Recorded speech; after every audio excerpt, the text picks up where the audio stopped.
And so, just in case you don't know what this is about, it's a ramblings of an entrepreneur. What is an entrepreneur rambling? I talk sense, I talk nonsense, and I just talk. But yeah, I ramble, and you will learn something. And if you don't, then teach me something. Okay?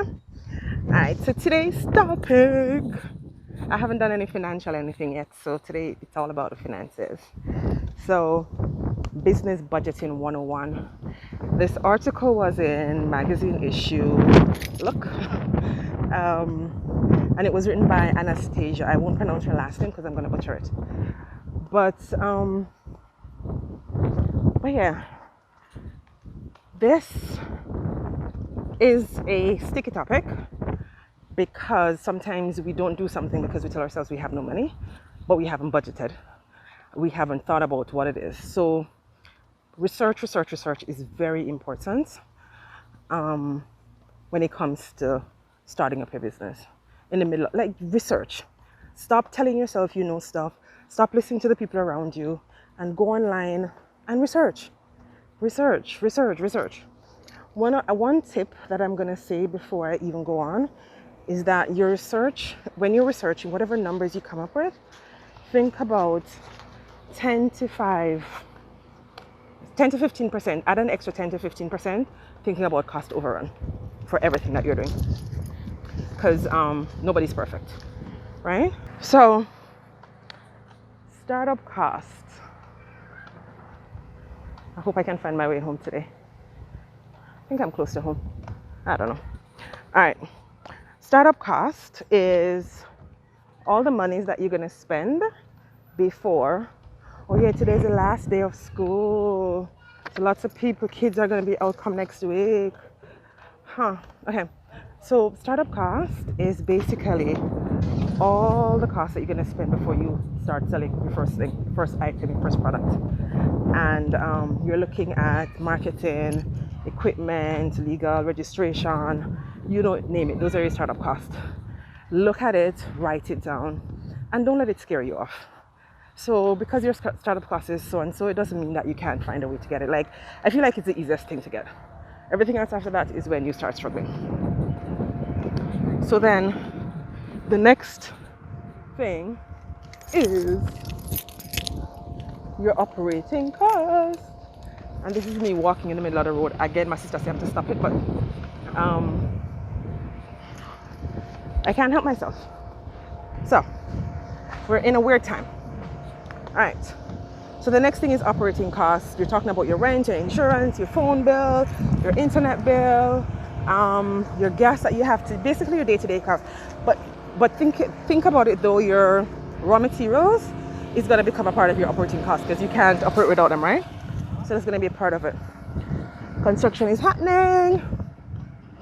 The next part is revenue projection. This is a part that's really, really hard, but so you might want to do more than 10 to 15%. This is my personal thing. Anastasia said 10 to 15%, but I don't know.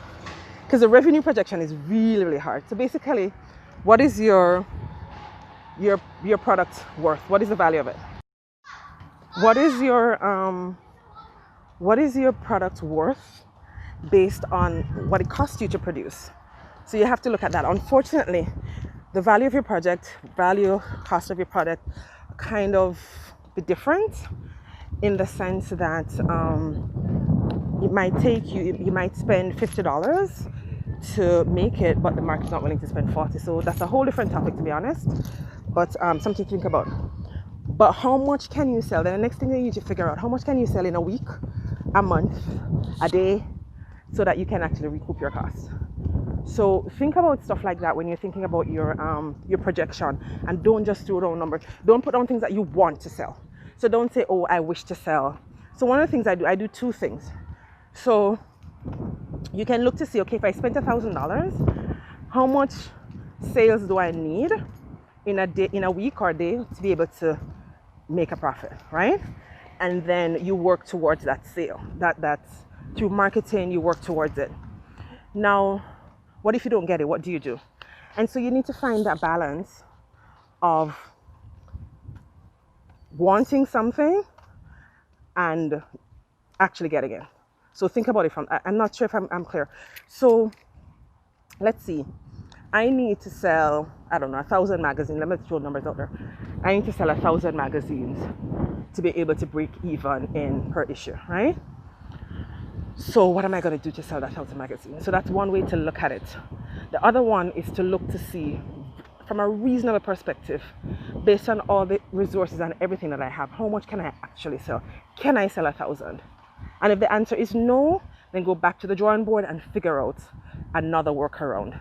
How can you cut costs even more so that your break even and your time to how much you need to sell is worth it? But it's a lot of business itself is, sorry, what word am I looking for? Sorry. Business itself is a risk, right?